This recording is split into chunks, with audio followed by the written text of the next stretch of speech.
جو تو کرانا اپنی جانب، تو آ تو صحیح نا مسجد میں، تو نماز پڑھے گا تو میں تجھے ثواب دوں گا، تو روزہ رکھے گا تو میں تجھے اجر دوں گا، تو حقوق العباد پورے کرے گا تو میں تجھے معاف کروں گا۔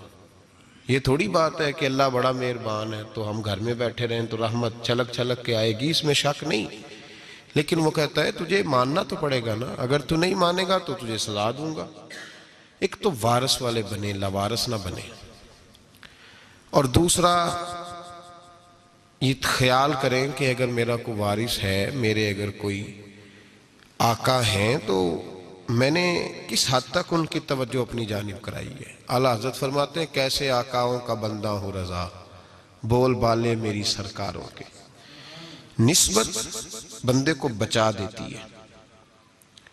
جب کسی کا کوئی وارث ہوتا ہے تو لوگ کہتے ہیں ستّی خیرہ، میں کہتا ہوں اسے ساری خیر ہی ہوتی ہے، 7-8 نہیں، ساری خیر ہی ہوتی ہے۔ مجھے دشمنوں نہ چھیڑو، میرا ہے کوئی جہاں میں۔ جب کوئی وارث ہوتا ہے نا تو پھر انسان بچا رہتا ہے۔ بہت ساری چیزیں تو ویسے ہی وارثوں کے کھاتے میں چلی جاتی ہیں، ادھر آتی نہیں۔ بہت ساری چیزیں تو ویسے وارثوں کے کھاتے میں چلی جاتی ہیں۔ وارثوں کے کھاتے میں حضرت بابا بلے شاہ صاحب فرمایا کرتے تھے، بلے شاہ دیو جانے میں نو اپنی توڑ نبھا لیندے۔ یاد رکھیں لاوارث اور بے وارث نہ بنے۔ جو بچہ باپ کے گھر کے اندر رہتا ہے، چھتری کے نیچے رہتا ہے، جو کہتا ہے میں ابا جی کے ساتھ ہوں، میں ادھر بیٹھا ہوں آپ کے ساتھ ہوں، باپ بھی خیال کرتا ہے، وہ کہتا ہے ٹھیک ہے میرا بیٹا ہے، اس کی ضرورتوں کا خیال کرتا ہے۔ جو بیٹا اپنے 4 برتن لے کے علیحدہ ہو جائے، ابا جی پتہ اسے کیا کہتے کہتے کماتے کھا موج کر، اب کماؤ اور کھاؤ، بات ختم ہو گئی۔ جب تک تو میری چھتری کے نیچے تھا، میری ذمہ داری میں تھا، اب موج کرو۔ اور بعض باپ ایسے بھی ہوتے ہیں جو کہتے ہیں بھئی وہ علیحدہ ہے، میرا اس کے سیاہ سفید سے کوئی تعلق، علیحدہ نہ ہو جائیں، کبھی بھی علیحدہ نہ ہو جائیں۔ جڑی بکری اجڑوں وچھڑی وہ بگیاڑا جوگی، علیحدہ نہ ہو جائیں، اندر رہیں، چھتری کے نیچے رہیں، ادھر ادھر دائیں بائیں نہ بھاگیں۔ قرآن مجید فرقان حمید کی سورہ انفال کی آیت نمبر 33، کفار مکہ نبی پاک صلی اللہ تعالی علیہ وسلم سے کہتے تھے کہ اگر ٹھیک ہے ہم نہیں مانتے معاذ اللہ، تو آپ اللہ سے کہیں ہم پہ پتھر نازل کریں، آپ کہیں اللہ سے عذاب نازل کریں، کہیں اللہ سے۔ نبی پاک صلی اللہ علیہ وسلم نے نہیں کہا، یہ حضور کی رحمت تھی، حضور نے کہا ہی نہیں کہ یا اللہ تو نازل فرما پتھر۔ کافر کہتے تھے کہیں اللہ سے پتھر نازل کرے، تو اللہ پاک نے سورہ انفال کی آیت نمبر 33 میں فرمایا محبوب وما کان اللہ لیعذبہم وانت فیہم، اللہ کا کام ہی نہیں انہیں عذاب دے، اللہ کا کام ہی نہیں۔ محبوب میری رحمت کو گوارا نہیں، کیسے عذاب دوں، وانت فیہم، تو جو ان کے درمیان موجود ہے۔ محبوب جب تک تو مکے میں موجود ہے، مدینے میں موجود ہے، میں انہیں عذاب نہیں دوں گا۔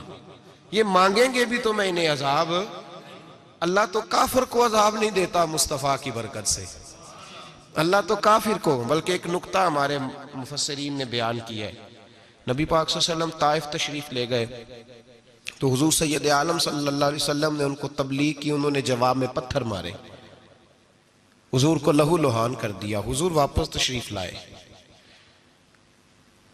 حضرت زید بن حارثہ رضی اللہ تعالیٰ عنہ ساتھ تھے، کہتے ہیں جب واپس آئے تو اللہ پاک نے حضرت جبریل امین کو بھیجا، کہا میرے محبوب سے جا کے پوچھو کہ حبیب اگر تو کہتا ہے نا تو میں ان کو 2 پہاڑیوں کے بیچ رکھ کے مسل دیتا ہوں، 2 پہاڑیوں کے درمیان رکھ کے پیس دیتا ہوں، تباہ کر دیتا ہوں ساری بستی طائف کی، اگر تو کہتا ہے تو مسل دیتا ہوں ساری بستی، تو اگر کہتا ہے تو۔ حضور نے فرمایا نہیں یا اللہ، چلو یہ نہیں مانتے، ان کی آنے والی نسلیں ہی مان جائیں گی، یہ نہیں۔ اب ہمارے مفسرین نے یہاں ایک جملہ لکھا ہے، ہمارے بزرگ فرماتے ہیں جو رب کافر کو عذاب نہیں دیتا بغیر محبوب کے مشورے کے، کافر کو عذاب نہیں دیتا محبوب کے مشورے کے بغیر، تو مسلمانوں کو کیسے عذاب دے گا؟ جو کافر کو عذاب دینے سے پہلے نبی پاک سے مشورہ کرتا ہے، تو کہے تو دے دوں عذاب، کافر کو عذاب نہیں دے رہا، پہلے مصطفیٰ سے پوچھتا ہے حبیب تو اگر کہے تو دوں عذاب، تو کیا وہ مسلمان کے بارے میں نبی پاک سے مشورہ نہیں کرے گا؟ تو پھر اعلیٰ حضرت بول پڑے، کہنے لگے کیسے آقاؤں کا بندہ ہوں رضا، بول بالے میری سرکاروں کے، کیسے آقاؤں کا بندہ ہوں رضا، بول بالے. اور پھر کہنے لگے پیش حق مجدہ شفاعت کا سناتے جائیں گے، وہ آپ روتے جائیں گے، ہم کو ہنساتے جائیں گے. وسعتیں دی ہیں خدا نے دامن محبوب کو، جرم کھلتے جائیں گے اور وہ چھپاتے جائیں گے. اور باغ جنت میں محمد مسکراتے جائیں گے، پھول رحمت کے گریں گے، ہم اٹھاتے جائیں گے صلی اللہ علیہ وسلم. تو یاد رکھیں، جب کوئی وارث ہوتا ہے تو وہ بچاتا ہے، وہ دفاع کرتا ہے، آگے کھڑا ہو جاتا ہے، کہتا تو میرے ساتھ بات کر، بچے کو چھوڑ، میرے ساتھ بات کر، وہ سامنے. اور ویسے بھی بندہ غیور ہوتا ہے، یار مجھے زیادہ تو نہیں، چلے میں اتنا سیانہ تو نہیں، اتنا مجھے ضرور پتا ہے کہ چھوٹے بھائی کو خود رکھ کے نہ کئی دفعہ بندہ ٹانگوں کے نیچے تو ٹھڈوں اور مکوں سے پھینٹی لگاتا ہے، ناک سے خون بھی نکال دیتا ہے اپنے بھائی کو. لیکن گلی میں اگر کوئی اور تھپڑ مارے تو بندہ کہتا ہے تیری طاقت کیسے ہوئی، میرے بھائی کو ہاتھ لگایا تو نے، تیری جرت کیسے ہوئی. ڈنڈا لے کے بندہ اپنے بیٹے پہ سارا ڈنڈا ہی توڑ دیتا ہے مار مار کے. تو غلط کام کرتا ہے. باہر اگر کوئی میلی آنکھ سے دیکھے، میلی آنکھ، وارث جیندے ہون تے بوٹے سکدے نہیں. جب کوئی وارث ہوتا ہے تو کہتا ہے نا بھائی نا، سوال ہی نہیں پیدا ہوتا، ہو ہی نہیں سکتا. میرے حضرت صاحب فرمایا کرتے تھے ہم تو ان وارثوں کے ماننے والے ہیں کہ جب قبر میں جاتے ہیں تو وارث سراہنے آ کے کھڑے ہوتے ہیں، کہتے ہیں یا رسول اللہ یہ آپ کے دروازے کا غلام ہے، میں نے خود بازو پکڑ کے غلام بنایا ہے. یہ کیسے ہو جاتا ہے؟ وہ وارث آ کے کھڑے ہو جاتے ہیں خود. اور میں نے کئی دفعہ سنائی یہ بات، مولوی اشرف علی تھانوی نے لکھا ہے، غوث اعظم رضی اللہ تعالیٰ عنہ کا دھوبی کپڑے دھوتا تھا، فوت ہو گیا تو قبر میں فرشتے نے آ کے پوچھا من ربو کا، کہنے لگا جی میں تو عبد القادر جیلانی کا دھوبی ہوں. پھر پوچھا ماں دینو کا، کہنے لگا ساری زندگی غوث کے کپڑے دھوئے، میں اس کے کپڑے دھوتا رہا ہوں. اس نے کہا میں رب اور دین پوچھتا ہوں تو عبد القادر کا بتاتا ہے. مولوی اشرف علی تھانوی کہتے ہیں کہ حضرت غوث اعظم رضی اللہ تعالیٰ عنہ خود قبر میں آئے اور کہنے لگے تمہیں سمجھ نہیں آ رہی، تمہیں بتا تو رہا ہے کہ عبد القادر کے تو کوئی دروازے کے پاس سے گزر جائے تو اسے خدا یاد آ جاتا ہے، اس نے تو ساری زندگی کپڑے دھو کے دیے، اسے نہیں پتا خدا کا. کیسے آقاؤں کا بندہ ہوں رضا، بول بالے میری سرکاروں کے. کوئی وارث ہوتا ہے جب کوئی تیرا وارث ہوتا ہے پھر تو بہت ساری ذمہ داریاں ویسے وارث کی ہوتی. جب کوئی تیرا وارث ہوتا ہے لاوارث بن کے زندگی نہ گزارے. ہم نے کسی کو وارث بنایا ہی نہیں، بیعت بھی رسمی، عقیدت بھی رسمی، ارادت بھی رسمی، رسم ہی رسم، نام لکھوانے کے لیے بس کہہ دیا فلاں جگہ ہیں. او بھائی جب کوئی وارث ہوتا ہے تو پھر حالات بدلے ہوئے ہوتے ہیں، پھر مزاج بدلے ہوئے ہوتے ہیں. حضرت مرزا مظہر جانا فرماتے ہیں کہ بارش ہوئی تھی تازی دلی میں تازی بارش ہوئی تھی. ایک بابا لکڑی کے جوتے پہنے کھڑا ہوں، اللہ اللہ اللہ اسی کسے دے کچھ بھی نہیں لگ دے، نہ کوئی ساڈا دردی. بابا مست ہو کے جا رہا، اللہ اللہ کرتا جا رہا. ایک طوائف اپنے کوٹھے سے اتر کے تو سیڑھیوں پہ بیٹھی تھی، ساتھ اس کا یار بھی بیٹھا تھا. بابا اپنی مستی میں جا رہا تو بابا جی کے پیروں سے کچھ مٹی اڑی تو اس عورت کے کپڑوں پہ پڑ گئی. پرواہ نہیں، بزرگ گزر رہے. وہ یار اس کا دوڑا ہوا آیا، اس نے آ کے تھپڑ مارا، کا خیال نہیں سارے اس کے کپڑے آلودہ کر دیے، تو کدھر تیرا دماغ نہیں ٹھیک.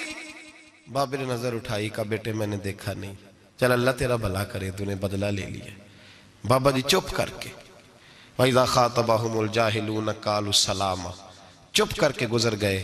ٹھنڈ کا موسم تھا، بارش تازہ ہوئی تھی، حلوائی دودھ کاڑ رہا تھا. اس نے بٹھایا بابا جی کو پھٹے پہ، پیالہ پکڑا، دوڑ کے آگے بڑھا. بزرگ آ گئے، آئیے بیٹھیے. دودھ کا گرم پیالہ شکر ڈال کے دیا. بابا جی نے دودھ پیا، پھر نظر جھکی، پھر رنگ بدلا. کہنے لگے مالک تو کتنا بے نیاز ہے، کہیں تھپڑ مرواتا ہے، کہیں دودھ پلاتا ہے. تیری بے نیازی ہے نا، ادھر تھپڑ مروایا، یہاں دودھ پلایا، تو ہی جانتا ہے تیرے رنگ کیا ہے. ابھی بابا وہیں بیٹھا تھا، دوڑے آئے پیچھے سے لوگ، شور ہوا. بابے کو دبوچ کے وہاں لے گئے جہاں اس نوجوان نے تھپڑ مارا تھا. کہا تو اللہ کا بندہ ہے، اللہ کے بندے بد دعا تو نہیں دیتے. ہوا کیا؟ کہا تو نے بد دعا دی ہے؟ کہا نہیں دی، بات بتاؤ. کہنے لگے اس نے تجھے تھپڑ مارا ہے، چھت پہ چڑھا ہے، پیر پھسلا ہے، گردن کے بل گرا ہے، منکا ٹوٹ گیا، مر گیا ہے، تو نے بد دعا دی ہے۔ بابا جی کہنے لگے یار میں نے تو دوسرا لفظ بھی نہیں کہا، بھلا ہو کہہ کے گزرا ہوں، میں نے نہیں بد دعا دی۔ کہا تو نے دی ہے تبھی تو مر گیا۔ کہا نہیں دی۔ کہا بابا تو بزرگ آدمی ہے، سچ بول۔ تو بابا جی کہنے لگے سچ سنو پھر، میں آ رہا تھا، میرے پیروں سے مٹی اڑی، اس کے یار کے کپڑوں پہ پڑی، اسے برا لگا، اس نے مجھے مارا۔ جب اس نے مجھے مارا تو میں کوئی لاوارث تو نہیں تھا، جب اس نے مجھے مارا تو میں کوئی لاوارث تو نہیں تھا، مجھے دشمنوں نہ چھیڑو، میرا ہے کوئی جہاں میں ابھی پکار لوں گا، نہیں دور ہے مدینہ۔ اس نے مجھے مارا تو میں کوئی لاوارث تھا کہ میرا بدلہ کوئی نہ لیتا، اس نے مجھے مارا ہے تو میرے یار کو برا لگا ہے تو اس نے اسے مار دیا ہے، میری تو غلطی کوئی نہیں، یاروں کا جھگڑا ہے، یہ تو دوستوں کا جھگڑا ہے، یہ تو یاروں کا جھگڑا ہے، کوئی غلطی نہیں میری، کوئی غلطی نہیں۔ خش خش جنہ قدر نہیں میرا، اے میرے صاحب نو وڈیانیاں، میں تے گلیاں دا روڑا کوڑا، میں گلیاں دا روڑا کوڑا، میں نو محل چڑھایا ہے سائیاں، میں نو محل چڑھایا ہے سائیاں۔ فرمایا اس نے مجھے لاوارث سمجھا تھا کہ تھپڑ مار کے گزر جائے، میرا کو پوچھے گا ہی نہیں۔ میرے رسول پاک علیہ السلام کے بارے میں رب فرماتا ہے ابھی میں تو تیرے ہوتے ہوئے کافر کو سزا نہیں دیتا کہ تو موجود ہے۔ یاد رکھیں حضرت فضیل بن عیاض فرماتے ہیں ایک جوان تھا، مسجد میں آیا، لوگوں سے کہنے لگا روٹی کھلاؤ، کسی نے توجہ نہ کی، اس نے کہا میں رب بتانے والا ہوں، میری طرف دیکھو تو صحیح، کسی شخص نے خیال ہی نہ کیا۔ پھر اس نے کہا یار تھوڑا سوچو، نمازیوں سے کہا، اہل علاقہ سے کہا، انہوں نے کہا تیری طرح کے بڑے درویش دیکھیں۔ مسجد کے محراب میں وہ رب کریم کا بندہ انتقال کر گیا۔ جب فوت ہو گیا نا، لوگوں کا مزاج ہے، بیمار کو دوائی نہیں دیتے، جنازے پہ وقت پہ پہنچ جاتے، جب کوئی گر رہا ہوتا ہے تو سہارا کوئی نہیں دیتا، جب کوئی گر جاتا ہے ٹانگ ٹوٹ جاتی ہے تو تیمارداری کو زمانہ پہنچ جاتا ہے۔ اور بزرگ وہ نوجوان اللہ کا نیک بندہ مسجد کے محراب میں فوت ہو گیا۔ حضرت فضیل ابن عیاض کہتے ہیں امام صاحب نے اعلان کیا چندہ دو، کوئی لاوارث فوت ہو گیا، کفن دینا۔ چندہ کٹھا ہوا، کفن خریدا، جنازہ پڑا، عشاء کے بعد دفن کر کے آئے۔ فجر کی نماز کے لیے جب امام اور مؤذن مسجد میں آئے تو چیخیں مارنے لگے، تڑپنے لگے، دور دور تک آوازیں پھیل گئی، دنیا دوڑی آئی، کیا ہوا؟ کہنے لگے وہ جو تم نے کفن پہنایا تھا وہ یہاں پڑا ہوا ہے، اور دیکھو کفن پہ تحریر لکھی ہے۔ تحریر کیا ہے؟ عرش کے مالک نے فرمایا میرے دوست نے روٹی مانگی تم نے دی نہیں، اس نے تمہیں میرے قریب کرنے کے لیے اپنی طرف توجہ کرائی، تم نے کی نہیں، اور میرا یار تمہارے کفن کا محتاج تھا، سنبھال کے رکھو اپنا کفن، میں نے اسے جنت کا لباس عطا فرما دیا، سنبھال کے رکھو، یہ کوئی لاوارثوں کا ٹولہ ہے۔ یاد رکھیں جو وارث والے ہیں، وارث والے ان کا رنگ اور ہے، جو ماننے والے ہیں ان کا مزاج اور ہے۔ اپنی زندگی لاوارثوں کی طرح نہیں گزاریں، تھوڑا سا ادھر گیا تھا تو پھر تھوڑا سا ادھر گیا تھا تو تھوڑا سا، یہ کیا بات ہوئی، یہ کیا بات ہوئی؟ اپنے آپ کو، اپنی نسبت کو، اپنے عقیدے کو مضبوط رکھیں۔ ایک انچ کے لیے اعلیٰ حضرت فاضل بریلوی رحمت اللہ علیہ کے مکان کی دیوار گر گئی، ایک کونا مکان کا، آپ جانتے ہیں پرانی دیواریں چھوٹی ہوتی تھی اور بارشوں میں اکثر گھروں کی دیواریں گری ہوئی ہوتی تھی، ایک سائیڈ کی دیوار گر گئی تو اس کونے میں ہندوؤں کا گھر تھا۔ اب مستری صاحب رات کو آئے، ان سے بات ہوئی تو کہنے لگے سویرے کام شروع کروں گا۔ کہا ایک دو صاحب نے کہ ہندوؤں کا گھر ساتھ ہے اور وہ دشمن بھی بڑے زیادہ ہیں تو رات کو ہی ہو جائے۔ کہنے لگا جی نہیں میری مجبوری ہے، مزدور کہاں سے لاؤں گا، بڑے معاملات ہیں، سویرے شروع ہوگی۔ اب رات کو مولانا ظفر الدین بہاری علیہ رحمہ کہتے ہیں بچے مدرسے کے، باقی سارے لوگ، سب کو جمع کیا گیا، چونکہ اس طرف سے تھوڑا خطرہ تھا ہندوؤں کی جانب سے۔ کہا جناب یہ بڑے دشمن ہیں اسلام کے، تو اس طرح کرو کہ دو تین بچوں کی ڈیوٹی لگائیں یا کچھ لوگوں کی یہاں رات کو پہرا دیا جائے، ٹھنڈ بھی بڑی زیادہ تھی، کھڑا ہونا بھی مشکل تھا۔ اعلیٰ حضرت رحمت اللہ علیہ عشاء کی نماز کے بعد جلدی حجرہ خاص میں تشریف لے جاتے تھے۔ اس رات جب دیکھا نا باہر شور ہو رہا ہے تو اسی طرح سر پہ ایک رومال لپیٹا تو باہر آ گئے، کہنے لگے کیا شور ہے؟ کہا حضور سردی ذرا زیادہ ہے تو یہاں کسی کی ڈیوٹی لگانی ہے پہرے کی۔ 2 منٹ خاموش رہے، پھر فرمانے لگے کوئی ضرورت نہیں، جاؤ سو جاؤ سارے جا کے، کوئی ضرورت نہیں، جاؤ اپنے اپنے گھروں کو، کوئی حاجت نہیں، پہنچ جاؤ۔ کہا حضور مہربانی کرے، وہ طے ہونے لگا تھا۔ فرمایا میری وجہ سے کیوں کوئی ساری رات بیدار رہے، جاؤ تمہیں کہا نا آرام کرو۔ لوگ سو گئے۔ صبح فجر کی نماز پڑھ کے اعلیٰ حضرت رحمت اللہ تعالیٰ علیہ جب سیڑھیاں اتر رہے تھے رضا مسجد کی، تو وہ جس ہندو کی جانب سے زیادہ خطرہ تھا وہ سیڑھیوں پہ بیٹھا تھا، مسجد کی سیڑھیوں پہ۔ سب لوگوں کی توجہ ہو گئی، کہنے لگا مولانا میں کلمہ پڑھنے آیا ہوں، مجھے کلمہ پڑھا کے مسلمان کر دیں، میں کلمہ پڑھنے آیا ہوں، مسلمان کریں۔ لوگوں کی توجہ، اعلیٰ فرمانے لگے نہیں ابھی تو انتظار کر، تھوڑی دیر کے اچھی طرح سوچ لے، جذباتی فیصلہ نہ کر کہ تو آ رہا ہے۔ یہ کہہ کے جب 2 سیڑھیاں نیچے اترے اس کے پاس سے، تو اس نے پیر تھام لیے، کہنے لگا اب ایسے تو نہ کرو، رونے لگا۔ اعلیٰ حضرت رحمت اللہ نے کلمہ پڑھایا، کچھ باتوں کی نصیحت فرمائی، تشریف لے گئے۔ گھیرنے والے گھیر کے بیٹھ گئے، کہنے لگے ہمیں بھی بتا بدلہ کیسے ہے۔ کہنے لگا دیوار گر گئی، آدھی رات کے وقت، آدھی رات تک انتظار کرتا رہا، پہرے دار کوئی نہیں، تو 2 تلواریں لے کر جب میں ان کے مکان کی جانب بڑھا، میں نے کہا آج گردن کاٹوں گا اور کاٹ کر کے نکلوں گا۔ کہتا ہے جب میں قریب آیا تو 2 شیر کھڑے تھے، اوپر سے پلٹ کے آیا تو پھر کھڑے تھے، ادھر سے پلٹ کے آیا تو پھر کھڑے تھے۔ فرماتے ہیں میں 2 گھنٹے کے بعد آیا تو پھر پلٹ کے کھڑے تھے، میں پھر 1 گھنٹے کے بعد آیا، سحری کا وقت ہو گیا تو پھر پلٹ کے کھڑے تھے، اب میں ڈر کے بھاگا۔ کہتے ہیں فاضل بریلوی نے اپنی کھڑکی سے منہ باہر نکالا، کہنے لگے اور کتنا تجربہ کرے گا، مجھے تو لاوارث سمجھتا ہے، لاوارث ہوں میں، اور کتنا تجربہ کرے گا، بس کر مان جا۔ میں نے کہا حضور یہ کون ہے، مجھے بتائیے تو صحیح یہ کون ہے۔ تو کہنے لگے میں نے ساری زندگی رسول اللہ کی عظمت کا دفاع کیا ہے، ساری زندگی غوث اعظم کے نعرے لگائے ہیں، ابھی تو یہ مدد صرف غوث پاک جیلانی کی بھیجی ہوئی ہے، ابھی تو غوث اعظم کی بھیجی ہوئی مدد ہے، مولا علی ابھی پیچھے ہیں، 2 جہاں کے محبوب ابھی اس سے پیچھے ہیں، وہ تو ابھی پیچھے ہیں، پیچھے کھڑے ہیں کہ ضرورت پڑی تو ہم بھی تیار بیٹھے ہیں۔ او بھائی آج رواج ہو گیا، رواج، میں نے 2-4 دن پہلے بھی کہا تھا، لوگ کہتے ہیں نہیں کوئی نہیں ضرورت، سامنے سارا کچھ نظر آ رہا ہے۔ او خدا کے بندو یاد رکھو، نسبت ہے بڑی چیز، جانے تگو دو میں، اگر کسی کو نسبت میسر آ گئی نا، نسبت، خالی دامن ہی مل گیا، تیرے ہاتھ میں کچھ ہے تو ہونی چاہیے نا، خالی دامن ہی تجھے کسی کا میسر آ گیا تو بچ گیا۔ اپنی نسبتوں کی حفاظت کریں، ان کو مضبوط کریں، ان پر محنت کریں، ان پر توجہ رکھیں۔ یہ نسبت جو ہوتی ہے نا، نسبت، یہ دیکھیں نا، ایک گتا ہے وہ عام کتاب کو لگا ہوا ہے تو جہاں مرضی رکھ دو، اس کی کوئی قدر نہیں، لیکن جو گتا قرآن مجید کو لگ گیا ہے اس کو بغیر وضو چھونا جائز ہے۔ ایک پٹھے پہ اینٹ بنی ہے جو باتھ روم میں لگ گئی، وہاں بغیر جوتے کے جایا نہیں جا سکتا، اور جو مسجد میں لگ گئی وہاں جوتے پہن کے جایا نہیں جا سکتا۔ یہ نسبت ہے بڑی چیز، اگر میسر آئے نصیب ہو، اپنی نسبت کو مضبوط کر کے رکھا کریں، اس کی جولانی کا مظاہرہ کیا کریں، اس نسبت میں روز توانائی آنی چاہیے۔ میں آپ کو بڑی ذمہ داری کے ساتھ ایک بات بتاتا ہوں تجربے کی، ہمیں جتنا کسی نے آ کے کہا ہے نا نسبت کے خلاف، ہماری نسبت اس سے زیادہ مضبوط ہوئی ہے۔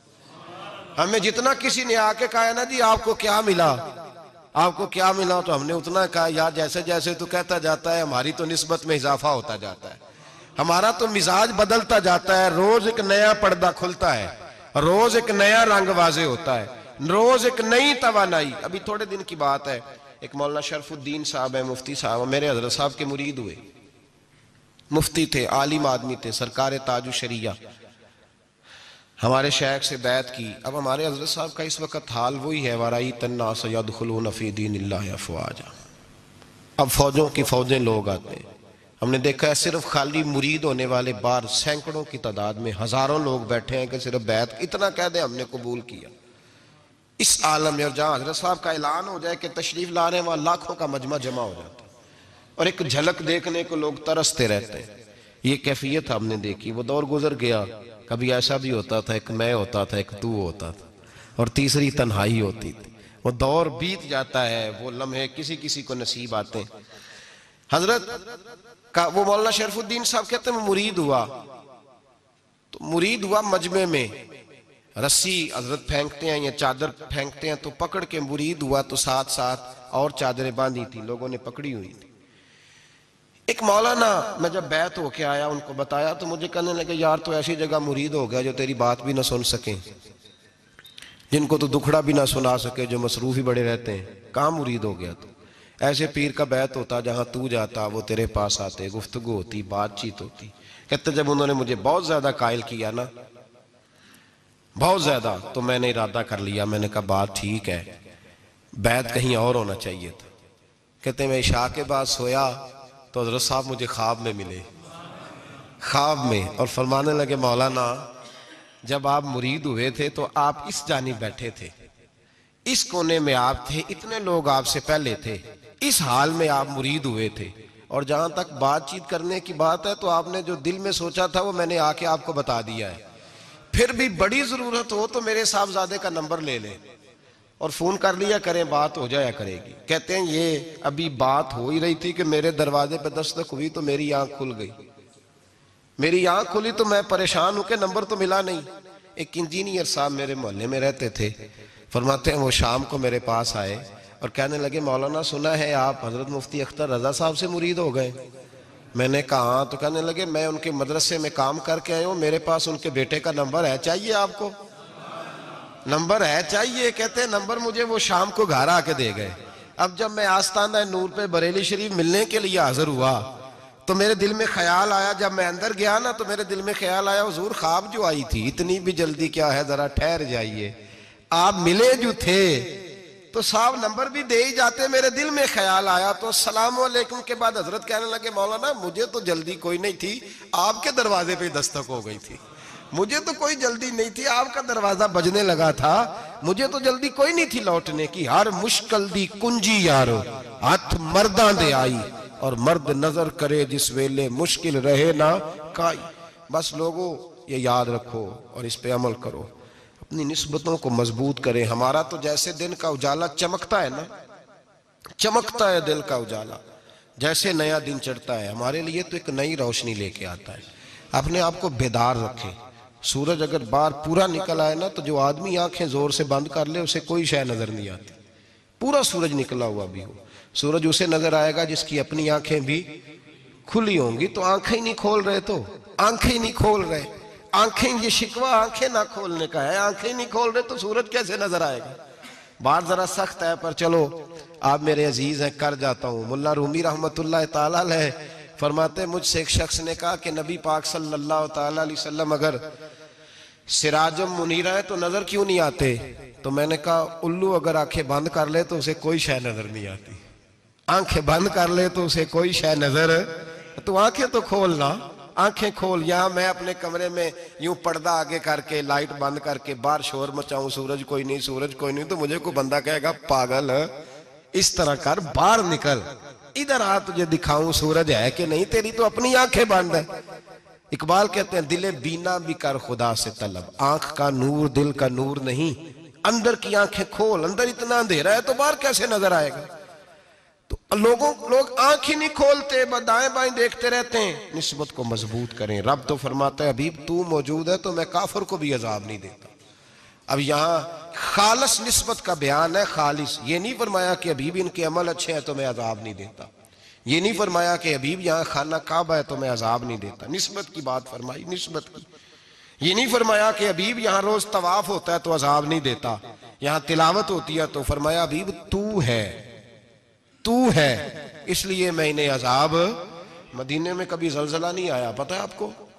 اس لیے نہیں آیا کہ وہاں میرے مصطفیٰ کا گنبد خضرا ہے، کوئی فصل وہ بیجتے نہیں، کوئی فصل بوتے نہیں، وہ کوئی فصل بھی، لیکن دنیا کی ہر شے آپ کو مدینے میں ملتی ہے۔ جو سب سے اچھا پھل کھانا چاہے اسے مدینے میں جا کے ملتا ہے، اس لیے کہ وہاں گنبد خضرا کی ہریالی موجود ہے۔ دنیا کی ہر نعمت ملتی ہے اس لیے کہ گنبد خضرا جو موجود ہے۔ تو بھائی یہ نسبتوں کی بات ہے، نسبتوں کی۔ پرانی امتوں میں جب کوئی گناہ کرتا تھا تو دروازے پہ لکھا ہوتا تھا سویرے، میرے حبیب نے دعا فرمائی مولا یہ میرے ہیں انہیں رسوا نہ کرنا، اے اللہ میرے ہیں انہیں رسوا نہ کرنا۔ تو میرے بھائی سن لو اور یاد رکھ لو، لاکھوں پاپ بھی لوگ کر کے آئیں، سویرے منہ دھو کے نکل آئیں تو عرش کا مالک رسوا نہیں کرتا، بلکہ کہتا ہے تو میرے دامن میں چھپ جا، اندر جا کے جہاں گناہ کیا ہے وہاں جا کے دل سے سچی توبہ کر لے، میں قیامت میں بھی کسی کو نہیں بتاؤں گا کہ تو نے گناہ کیا ہے۔ تو برکت کس کی ہے؟ رسول پاک کی. یہ برکت کس کی ہے؟ حبیب دو عالم کی صلی اللہ. غلامی کا رشتہ مضبوط کریں، غلامی کا وارث والے بنے، لوارث نہ بنے. لوارثوں جیسی زندگی نہ گزارے، جہاں مرضی چلے گئے، جہاں مرضی چھٹیاں کار ہے، جتنے مرضی ٹائم بتا ہے، جو مرضی طبیعت میں آیا کرتے پھرے، پتہ ہی کوئی نہیں، حال ہی کوئی نہیں. یہ کوئی کیفیت نہیں ہے کوئی بھی. مجھے ایک صاحب کہنے لگے کہ ایک پیر بھائی پوچھ رہا تھا حضرت صاحب کا حال کیا ہے. میں نے آج کے بعد اس نے تجھ سے پوچھا تو بالکل نہ بتانا. وہ کیسا بیٹا ہے، وہ کیسا بیٹا ہے جو پڑوسیوں سے دائیں بائیں لوگوں سے حال پوچھتا ہے؟ اسے پتہ ہی نہیں، اسے خبر ہی نہیں. اسے تو لمحے لمحے کی خبر ہونی چاہیے، اسے تو منٹ منٹ کا پتہ ہونا چاہیے تھا. وہ اس نے کس طرح کی نسبت رکھی ہوئی ہے جس کو ہم سایوں سے پوچھنے پڑتا ہے ذرا پتہ کر کے بتانا حال کیا ہے. تو کدھر تھا بھائی؟ اتنی دیر ہو گئی، تو نے حال بھی کسی اور سے پتہ کرانا ہے. میں نے کہا اس کو کہنا آج کے بعد حال پوچھنا ہوا تو خط لکھے، میں بھی جواب لکھ دوں گا. بات ختم ہو گئی. جب دور دور جو رہنا ہے تو ٹھیک ہے. پھر اس طرح نہ تو خدا ہے نہ میرا عشق فرشتوں جیسا، دونوں انسان ہیں تو پھر کیوں اتنے حجابوں میں ملے. اور اس نے کہا تھا اب کہ ہم بچھڑے تو شاید کبھی خوابوں میں ملے، جیسے سوکھے ہوئے پھول کتابوں میں ملے. ایسا کام نہ کریں کہ وہ انداز ہی بدل جائے. اپنے آپ کو، اپنی نسبتوں کو مضبوط کریں. اللہ تبارک و تعالیٰ سے دعا اور التجا ہے کہ اللہ کریم ہمیں نسبتوں کی مضبوطی عطا فرمائے، اور اللہ تبارک و تعالیٰ ہمیں یہ توفیق دے کہ ہم سمجھ جائیں اس بات کو کہ اصل بات ہے کیا، اور اصل کی مضبوطی کتنی ضروری ہے، اصل تک پہنچنا کتنا ضروری ہے. اور یہ بھی یاد رکھیں، اماں جب ناراض ہوتی ہے نا، جب اماں ناراض ہوتی ہے تو کہتی ہے بس نکل جاتا، فٹافٹ نکل جاتا، دوڑ جا، کوئی تعلق نہیں. ابا بھی کہتا ہے آج آیا تو ٹانگیں توڑ دوں گا، حال ہی کوئی نہیں. اور وہی بیٹا جا کے 2 منٹ پیروں میں بیٹھتا ہے، کہتا ہے اماں تجھے پتہ ہی نہیں میں کتنی ٹینشن میں تھا. تو وہی اماں باہر نکل کے پہلے بڑھ کے مار رہی ہوتی ہے حد کر دوں گی، پھر وہی اماں کہتی ہے بڑا پریشان ہے بیچارہ. یہ کیفیت ہے. اپنے آپ کو صحیح کریں، اپنی نسبتوں کو مضبوط کریں، احکامات پہ عمل کریں، محبوب کی غلامی تگڑی کریں.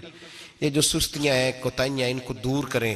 زندگی کا لطف آتا ہی تب ہے جب آپ پورے طور پر اپنے آپ کو چاق و چوبند کرتے ہیں. اگر تھوڑا کر لیا، تھوڑا چھوڑ دیا، 1 پڑھ لی 3 رہ گئیں، 3 پڑھ لیں 2 رہ گئیں، یہ لطف نہیں ہے، یہ ذائقہ نہیں ہے. اپنے آپ کو مضبوط کریں اور پورا مضبوط کریں. پوری اپنے اندر جو ہے وہ جولانی نسبت کی پیدا کریں. بس یہ دعا کریں اللہ جب تک زندہ رکھے غلامی میں رکھے، اور مارے تو غلاموں جیسی موت عطا فرمائے.